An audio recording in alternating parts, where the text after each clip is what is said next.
acara sebelum sukan 24 Jun 2026. You ready? Let's go. Yeah. For those of you that want to know what we're all about, it's like this, y'all.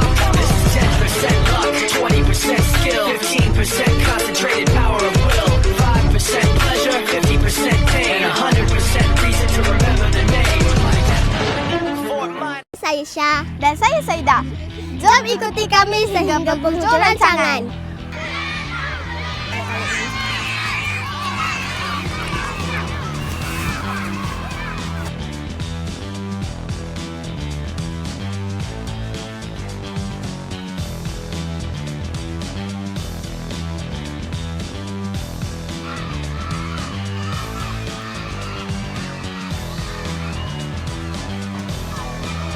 Antara acara yang dipertandingkan lontar peluru, renjang lembing, 4x100 meter dan 60 meter lari berpagar.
Tarik hijau. Saya Insi sertai.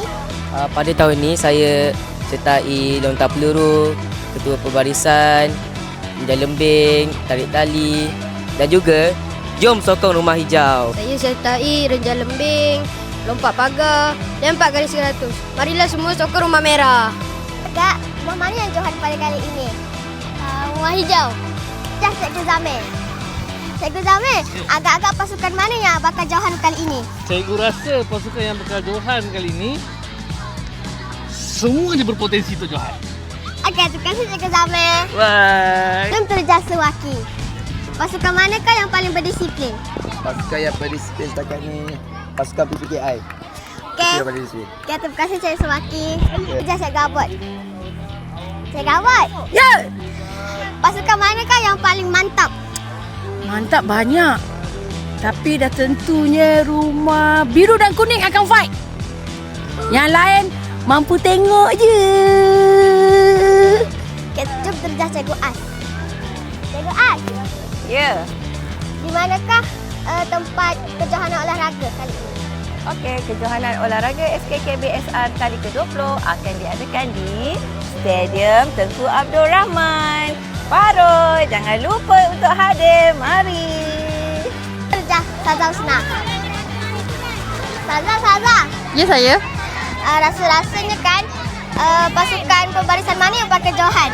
Of course, arwah hijau. Cikgu Samsia. Cikgu Samsia. Rasa-rasa pasukan mana yang bakal jadi naib Johan? Naik Johan? Tak ada. Kita orang nak Johan saja. Johan saja, okey? Sekarang dulu untuk sekali ini 24 Jun 2026. Bye. Rumah Udin Nur